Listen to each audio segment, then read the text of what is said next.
Good morning. I guess the rest of the panelists are there. Here they are. As the panel is walking up here, I just want to thank the organizers for putting together this amazing mix of amazing people. Typically in conferences like this, you've got a panel that's filled with CIOs or all public sector employees and staff and executives, but this one's a really good mix of people that speak different languages, understand different jargons, and so 45 minutes is probably very short a time for us to really go through some of these issues in depth. So without further ado, I'm just going to get started, and I'm not going to do a detailed introduction of the panelists except to tell you who they are. At the far right, we have Mayor Lisa Gilmore from the city of Santa Clara. Next to her, we have Mayor Michael Tubbs from the city of Stockton. Ann Duncan, a CIO, Chief Information Officer for the County of Santa Clara. Kelly Klein, Economic Development Director and CIO, and this CIO is Chief Innovation Officer for the city of Fremont. And the world-renowned Jonathan Reichenthal, the Chief Information Officer for the city of Palo Alto, and an all-around expert on everything that's related to smart cities. And between them, they are an author, a professor, a financial director, someone from real estate, someone who understands economic development in really good detail, a Google intern, someone who worked with the EPA, someone who worked with the school district, and someone who was a White House intern. And so with that, I'm just going to start, and we have a series of questions. We probably get through the first 2 or 3, and that's okay. I think it's just the conversation that's important today. So the panelists, please help us set the context in terms of what smart growth, smart city, smart community means to you as a representative of the public sector. And paint a picture, if you will, of what a smart city really looks like. And if you could take the time to talk to us about where your city or jurisdiction is in this journey. Let's start with Lisa. Thank you very much. It's a pleasure to be here this morning, especially with this esteemed panel. I'm coming from the different perspective as an elected public official in the city of Santa Clara. We call ourselves the center of what's possible because there's a lot of things that happen in our little city of 120,000 people. We consider ourselves a smart city, but in reality, we're on our way to becoming one. And it's not an easy journey for us, but it's one that we're tackling now, and it's sort of like turning the Queen Mary on a dime. It doesn't happen overnight. There's some unintended consequences of it, but it's something that we are striving to develop at the moment. There are many things that we're trying to do to connect our city and our city government to the public. And those types of things that we are doing is trying to make our city more efficient and effective by changing our systems in the city, our agenda management systems, our document preparation systems, all of our types of systems. It's a slow process, but it's one that we are working on now. We're also we've made a priority to make our improving our public infrastructure in the city, which includes adding smart components to the public infrastructure like our parks and our roads and our traffic lights. Santa Clara is the owner of Levi Stadium, which is a NFL football stadium. We hosted a couple years ago Super Bowl 50, and so it was important and necessary that we created and had all of the infrastructure in the stadium to make sure that it was a smart stadium for security, for controlling people and traffic, and really knowing real time where everything stood at the moment. We're also enhancing our citizen engagement, and that's been interesting for us because with social media and sites like Nextdoor and Facebook and all of these type of outreach programs, it's developed other situations for us in the city that we're in a society now where our public expects us to respond immediately to issues and problems and concerns. And so we are slowly trying to put the resources behind what technology has given us. And things happen a little more quickly on the technology side that we haven't been able to react to on the city side. So we're trying to move City Hall in a way that we are able to smartly manage everything that's happening to us. And I think most importantly, we're trying to preserve security and the public trust in our community. And with greater technology brings greater risks to us as a city, and we are looking at ways to make sure all the data is secure and that our public feels that we're open and transparent. And we're on our way, but we have a long way to go in Santa Clara. Thank you. Thank you. Michael? Well, thank you, and also good morning. And I concur with everything the mayor said. Just for context, Stockton, California is about an hour and 20 minutes away. City about 315,000 people, and it's so close to like technology innovation, but yet so far. So in terms of what makes a smart city, I think it's number one, doing all the tech-savvy things, making data-informed decisions to drive resource allocations. But I think one of the things we're working on in Stockton is making sure the tools are accessible to the majority of the public, right? For people who didn't go to college, who don't work in startups, and so they know how to use the tools to kind of make decisions and understand how the government's working. And that's more of a problem than a solution, and we're still working on ways to make the technology accessible. So I'm really interested in hearing from some of the CIOs and CTOs and from some of you out there in terms of tools and ways to enhance digital literacy. Because it's one thing for me to have opendata.gov and have our budget all online, but it's another thing to have to teach somebody how to use it. It's one thing for me to have, like our police department is doing a lot of amazing work, and I think they're probably the most forward-thinking part of our organization, using data analytics and forecasting and things to predict where crimes will occur in real time, but also to really look at who are the people that are most likely to drive our violent crime rate, the less than 1% of the population, and also where those places, those things happen. So that's one side. On the other side is also working with the rest of my council and making sure we're using these tools to drive our decision making. That oftentimes we could have the data, we can have it extremely transparent, but if it's not informing how we make decisions, then that's another conversation we have to have. And that's something that's often frustrating, I know, especially for my friends who do all the cool apps and data stuff, that they make it accessible, but still marshaling the political will to make the data and the transparency actionable. So to answer your question, I think a smart city is one that, again, uses all the technological tools to make government more transparent and accessible, but also has citizens who are able to access that and use that to make sure that they're living their best lives in their communities. Thank you. Anne? So I'm, as the first technologist to speak, I really want to focus on sort of the vision of the smart city as a technology concept, specifically on instrumentation. So if I look back a year ago, I was at the EPA and we were writing grants to cities to help them with their smart cities initiatives, and our focus really there was in air quality, and we in fact gave out some grants in the Bay Area to some local groups here about how do we measure the air quality so that citizens in the community can understand the quality of the air in their local area in a meaningful way, right? I can give you a whole bunch of data about air quality, but that doesn't tell you necessarily, unless you're a scientist or an engineer, what that means to you. Well, there's the CO2 level is this and the nitrogen level is that, and should I stay inside or not, right? So we want to give people, we want to provide instrumentation in a way that provides actionable data to people, whether that's about air quality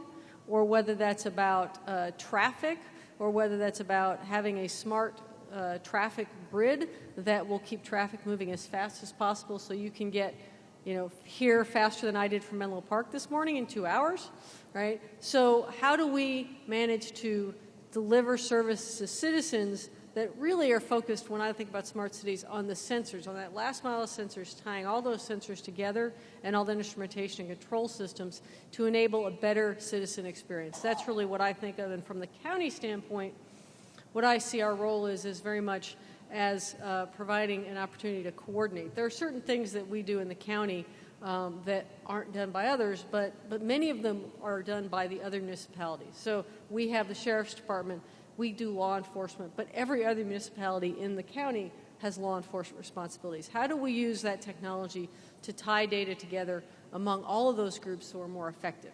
So that's, as a county level, that's how I see our role in smart cities, not only providing our own technology, but also helping everybody else be more effective. Greetings from the city of Fremont, which is the fourth largest city in the Bay Area at about 250,000 people. And I also tend to kind of side more with the mayors and having a more generalist approach to smart cities. And I really think about it as a what-if question. What if cities had the same kind of toolbox and resources to solve their problems and to become more efficient as private industry? And I really see it as a nice overlay of those two things. And in some ways, I think all of us are sitting kind of at the right place at the right time with the right people to back us up, because so many of the technologies that we're looking to integrate into our cities are being, thought about and scaled right in our own backyard. And cities are so perfectly positioned to be demonstration areas. I'm kind of looking at this from my economic development lens, is that this is really a partnership between advanced industries and city government, because cities are by their very nature, facility rich and also resource constrained. So facility rich in that we've got a lot of buildings, we've got these big fleets of cars, we've got all kinds of infrastructure. Fremont is a city with 90 square miles. So everything that we have in spades. We've got 1,700 fire hydrants. We've got everything we have in massive quantities. And so if we can use sensor technology to track and make things more efficient and tell us when they're leaking, and to even use it as a community engagement tool with our citizens. I mean, there's just such a variety of ways that you can see this working out for us. Where we're at in our journey is, I would say, fairly early stage, but also very intentional. So we are in the process of developing a smart city roadmap that talks about what we've done so far, what our priorities are going to be for the future, and engaging all of our city departments in that kind of very interactive process of deciding where we want to go, and then developing an action team that is cross-departmental, representing different levels of the organization to focus on those priorities. Jonathan? Very cool. So it's great to be here at the Women in STEM conference. I'm just thrilled. And what an incredible panel to be part of. Thank you so much. I think you all summed it up really, really well. So I'll just summarize sort of from the perspective of the experience. And I want to echo what Anne said. It took me over 2 hours to get here from about the same area you came from. Really should have taken about 15 to 20 minutes. So if you have driven a few miles and it's taken you several hours, I think we can conclude that transportation is broken. It's intolerable. And to me, that's what this is all about, is how can we apply new thinking, new technology to make, for example, transportation much more efficient. Because, as cities grow and 3 million people move into cities every single week, if we don't solve it, the problem gets really, really bad. So it's a topic that is not abstract. It's not like we're studying something that happens every few months or something. We're studying something that we all experience every single day, and we're trying to fix it. At the City of Palo Alto, there's sort of 4 key theme areas. Transportation is one of them. Sustainability. We really believe in saving the planet. I think that, and I think the city echoes this point, that the climate trumps everything, because if you don't have a planet to live on, none of our work and none of what we do matters. We all want abundant energy.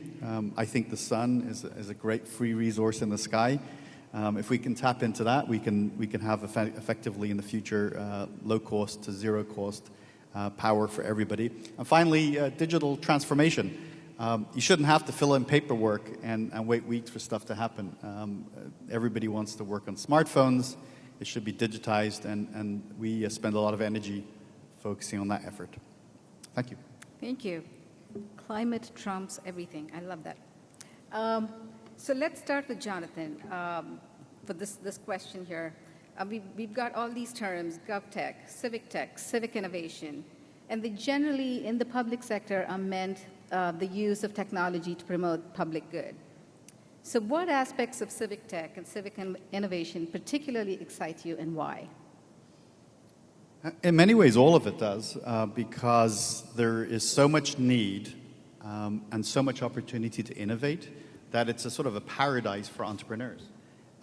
And whereas you look at the private sector, so much has been addressed. Companies step up, they make lots of money. The whole government sector has been largely neglected. Let's just put it that way. And so when I work with my colleagues to look at, for example, technology for public safety, there are just a few vendors, and so there isn't this incredible motivation to innovate because there's not much competition. We need lots and lots more players. Often I speak at tech conferences to folks who are software engineers and they're working for private companies. My ask is, think about the impact you could have if you really worked on urban problems and government issues and city issues. You don't have to do it for a lifetime, but you can come in for a few years. You can work in government, or you can innovate as a partner with government. So I think that's the most compelling piece. We have to figure out a way to make sure that the money flows to the innovators too, because without that component, thank you, Silicon Valley, is what it is because of the capital flows. And I mean, honestly, I think there's a ton of money to be made. I mean, innovators should do this for social good, but they also should get paid too, and paid well. So to summarize, the domain is wide open. Pick the space you love, whether it's transportation or climate, digitization, public safety, parks, libraries. It's incredibly complex, lots of problems to solve. So it's just the opportunity. I say to folks to go after it, and you'll find a willing partner in the city of Palo Alto, and I'm sure in many of the cities represented here. Thank you. Kelly? So there are many things to be excited about, but I'm going to mention two things that particularly excite me. One is a connection point between Anu and myself related to smart building technology. We both went on a trade mission to India that was focused around a sustainability effort in partnership with our sister city of Jaipur. And UC Berkeley kind of coordinated this visit with the idea that Jaipur is one of a number of kind of third-tier cities in India where 80% of their building stock that they expect to have by 2040 doesn't exist yet. And when you think about what the opportunity is for smart building technology for a yet-to-be-built huge building array, that can have a major impact on the world's climate. And a lot of the smart building technologies that are being prototyped are right here in our own communities, and there's much that we can do not only to move the bar where we live, but also in other cities. So I'm very excited and inspired by that. But the other thing I wanted to mention is this also kind of correlates with the development world, which is where I've spent most of my career. But the kind of whole idea of these autonomous Uber, Lyft cars that are going to be ferrying us around, there are really interesting implications as it relates to development performance and not having to provide parking, huge fields of parking or underground parking, or so much of the cost of new development is related to parking. And if we can utilize some of these new ways of getting around that are not only faster and more efficient, but also remove the need for us all to park our individual vehicles, maybe that moves the bar on affordable housing and other things that we're challenged with trying to provide in the very expensive development environment that we find ourselves in. So I want to mention a couple areas where we're working in the county, and then I want to comment on something that Jonathan had to say as well that I think is really important. So first of all, there are two big areas of technology that I think are going to move our county forward. So the first one is, pardon me, in the area of data analytics. And if you know anything about county budgets, counties provide a lot of safety net services. We provide public hospitals, we provide social services, and law enforcement, criminal justice system across the county. In some of these cases across the county, some of these cases for the unincorporated parts of the county. But the fact of the matter is 95% of those safety net services are used by 5% of our citizens. Right? And those same people show up everywhere in that safety net, and none of them really want to be there. It's not like you really want to be in the public hospital, or you want to be getting social services, or you want to be in the jail, right? So with analytics, we really want to learn more about those people, not just them in the healthcare system, but them across all three of those systems to try and understand the correlations and how we can break the cycles that keep people in those systems, right? So if I see someone who keeps showing up in the hospital, and I notice a correlation that, an hour before that, there's always a police call to that person's house. Well, maybe there's something we can do to solve the problem that's getting that person in the hospital all the time. So that's number one. Number two is that as a county, the 95% of people who don't use those services very much, we want to provide the other services we provide to the rest of the county in a more user-friendly manner using mobile platforms and social things like that. So park reservations, paying your property taxes, getting a marriage license, whatever you want to do with the county, we want to make that much easier and more accessible and have the smallest number of people possible who have to come to the county office in San Jose because, really that's not a fun place to hang out, I can tell you. So that's our goal there. Then the thing I want to mention about what Jonathan said I think is really important is, there's a lot of investment in the cool, sexy things that we do, even in the public sector, right? I get people, and Jonathan gets people all the time, I want to sell you a mobile app, I want to sell you this, I want to do that, I want to help you through analytics. But I don't get a lot of people saying, I want to help you through criminal justice system or the tax assessment system. When I go to buy a criminal justice system, there are like two choices and neither of them are good. Jail management, we looked at several choices and we picked the least of the evils, right? And if the folks who run that company are in the room, I'm sorry, but it was the least of the evils, right? So we need to have good choices for those big systems that are built on modern technology to better meet the needs of our citizens. Because what we're buying now is not good, and there should be good systems. Everyone in the country is doing these things. So there are big opportunities in that space. And I would again just concur with what everyone said, and I think I'm also excited by something that sounds a little boring, but really around this idea of workplace efficiencies. As people always complain about government moves slow, but a lot of it moves slow because the technology is slow. So for example, when I was elected to the city council in Stockton about 5 years ago, the technology system we were using was older than me. I was 22 at the time, the system was 25.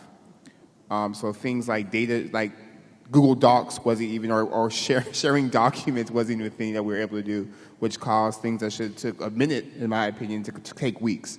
And we're still rapidly trying to get up with the time. So I think using technology in a way to make government more fast-moving and efficient, it's not the sexiest thing, but I think it's super important, especially when we talk about service delivery.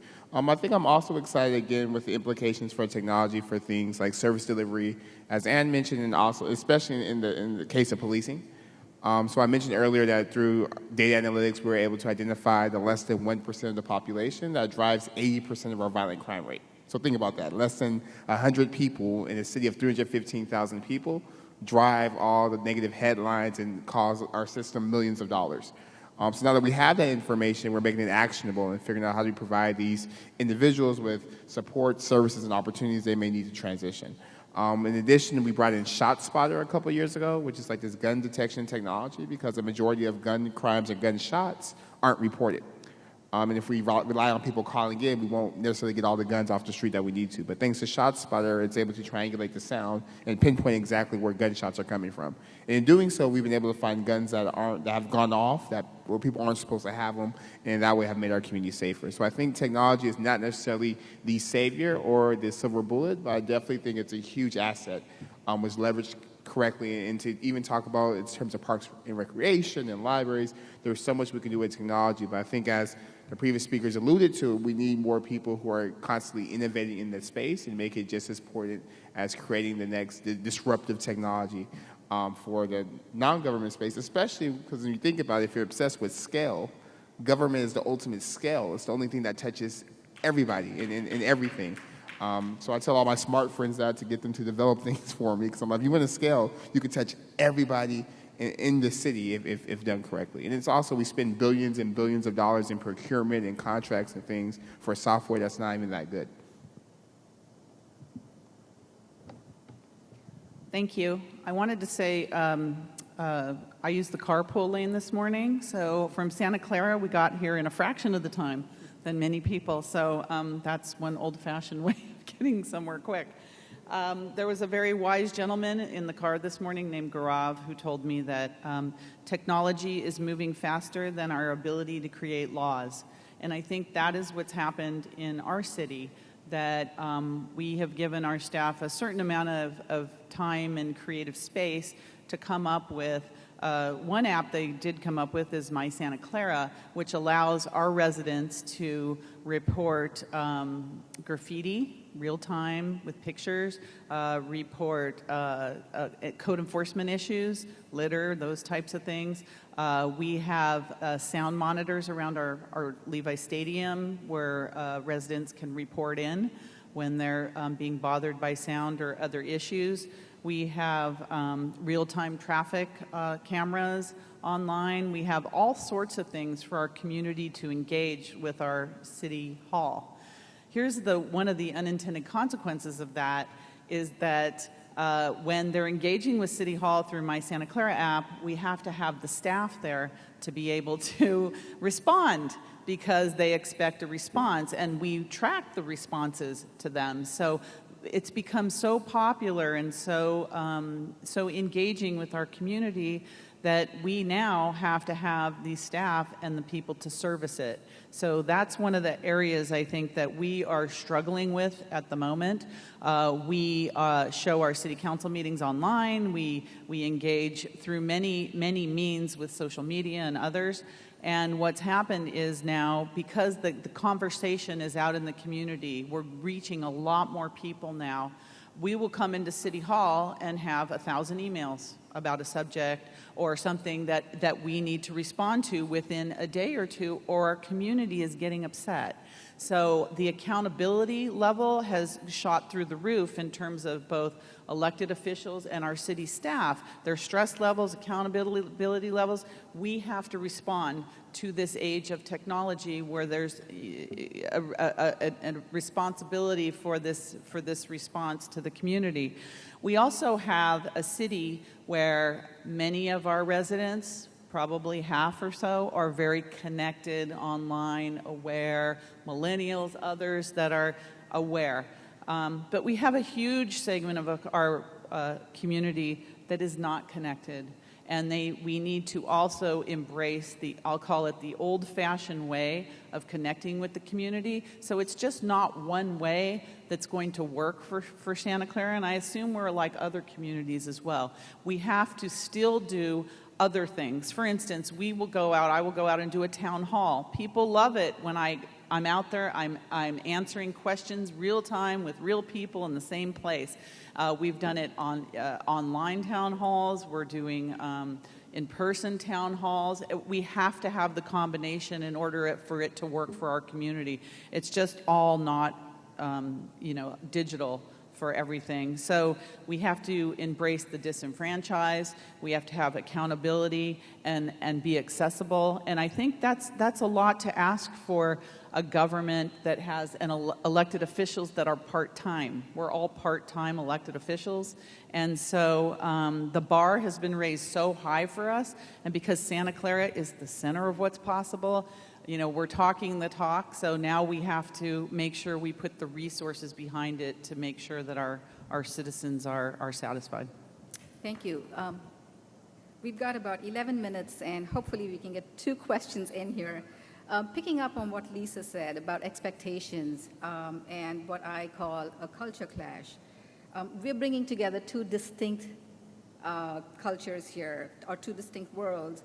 One group that loves their codes, the other loves jargon and policy. For one group where change is disruptive, and for the other group, change at best is incremental.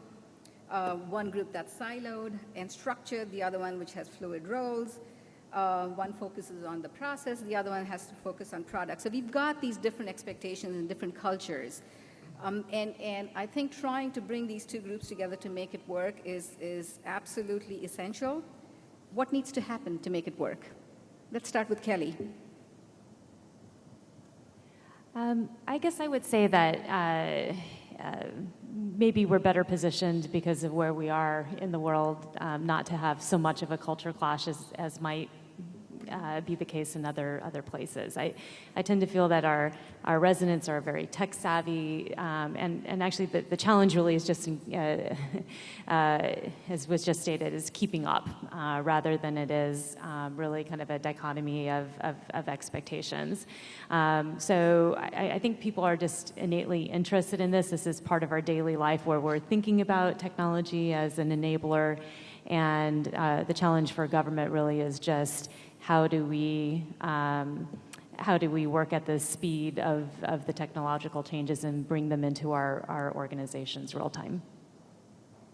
Jonathan? Okay. Sure, keep it brief then. You know, what's clear in the US is that we have a lot more in common than we don't have in common. And I think really focusing on that when we have, areas that we need to focus on, is key to this. So, if we go into a meeting with different voices like you just described, and the tech folks talk tech and everyone else talks something else, we're not talking the same language. If we focus on people, human experiences, quality of life, I mean, these are all things that we agree on. Yep. And we may have different language. So I found that, finding what the common language is, the common outcome is useful, bringing these people together. But it also recognizes, I think, that the stuff we do is really hard, and I mean, I can say that because I've worked in the private sector for a long time, and I'm in the public sector. These are complex issues. Many of them are highly emotional. There's no topic that doesn't have someone that disagrees with it. Right? That's the biggest takeaway I have from this experience, I think. You could talk about giving ice cream to everybody and somebody's going to oppose it. Just think of the nicest thing and there's an opposition. But that said, we're smart people. We have a lot of commonality. And so let's remember always when we're in those meetings and having those interactions that we're actually all focused on the same thing. Let's make sure we define what that is up front.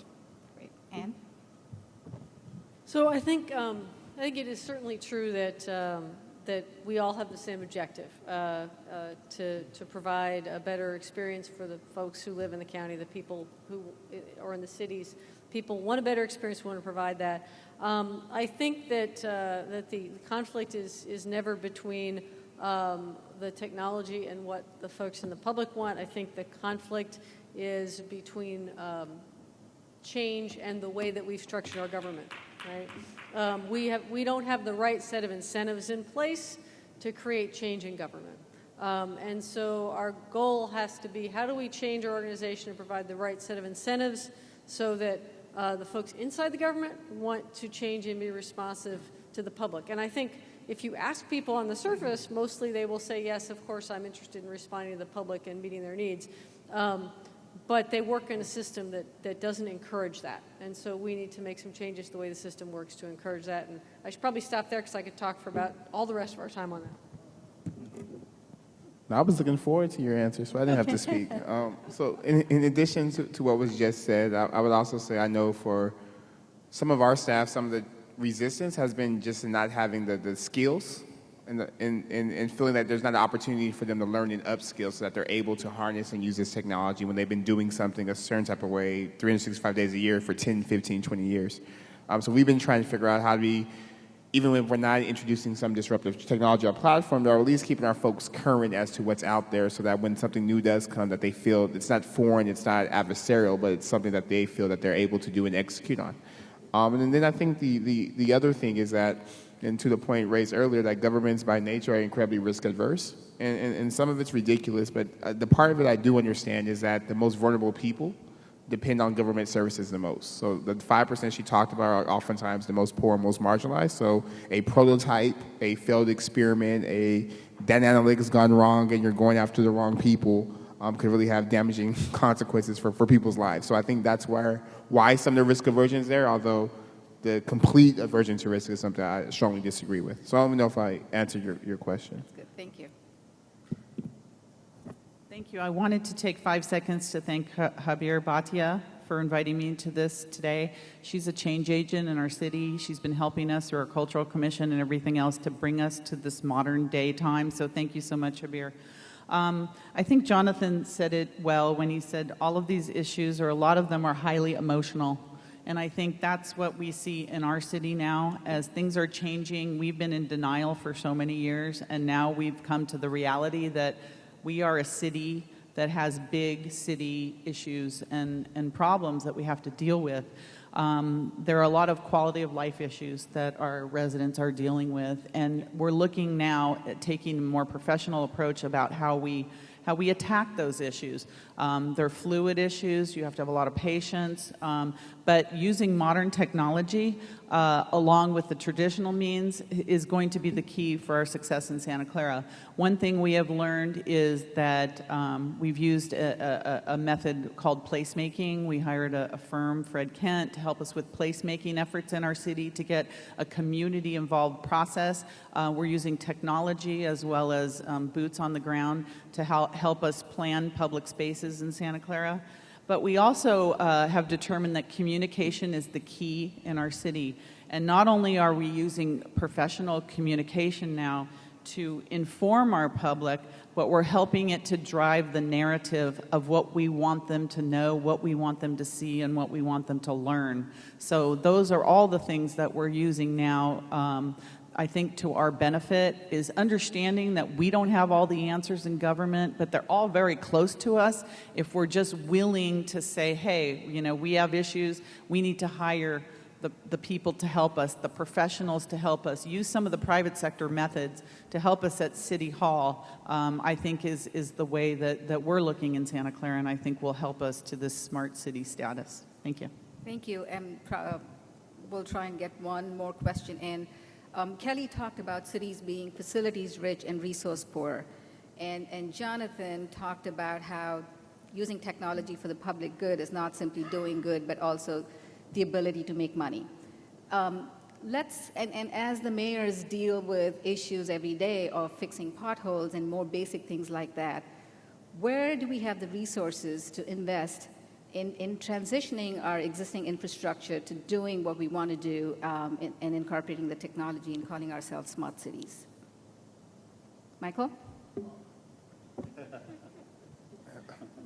So the question is, how do we prioritize spending on technology? Correct.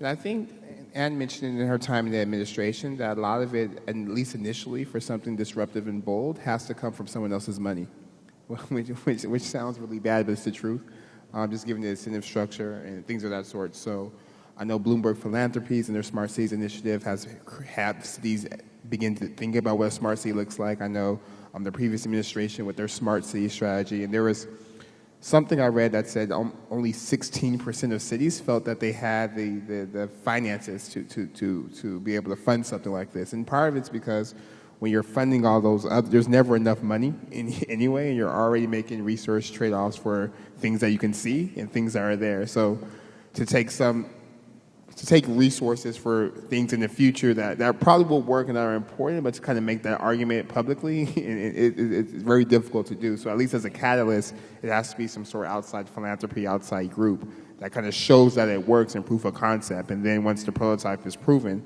then I think government bodies are more able and willing to put kind of resources to it.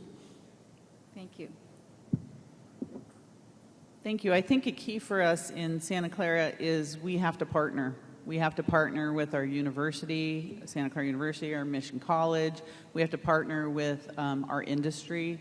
partner with our own city departments to work together. We have a very unique opportunity in Santa Clara that we're developing an entire city. It's called City Place. It's on our city 230-acre city golf course, which is a landfill. So we have the opportunity to build a smart city from the ground up, and I think using other people's money with a related company. So I like your idea. I think it's a great one. I'm going to steal it.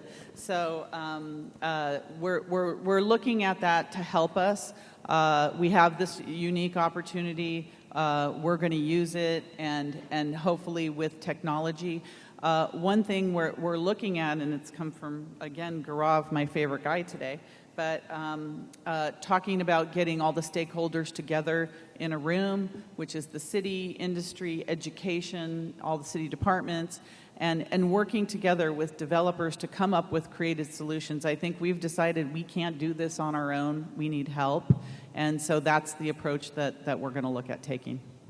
Let's go, Jonathan Kelly, and give Anne the last word. Sure. So three things, partner, partner, partner. I think the other thing is that government doesn't need to believe that it has the solutions. They can come increasingly from the private sector. There's a great example. All our communities use a product called Nextdoor. It's a neighborhood social network. None of us created it. None of us paid for it. It came from the private sector. It's very successful, and it's a really good partner. I think they are sort of a model for sort of the next generation of innovation. Communities don't have to pay for good solutions with taxpayer money. There are business models for the private sector. Yeah, following on that, I would say that money follows, leadership and ideas and good planning. And so part of our challenge is to express intentionality around this agenda, and the money will come. There are things even beyond Bloomberg, but locally MTC funding and national grants and so forth. And it's looking, they're actually challenged to find communities who have developed some plans and some projects around a smart city agenda. And then furthermore, there are lots of projects that we can embark on that actually provide operational efficiency and even operational savings over time. We're going to be investing in a fleet no matter what. Can we make that fleet more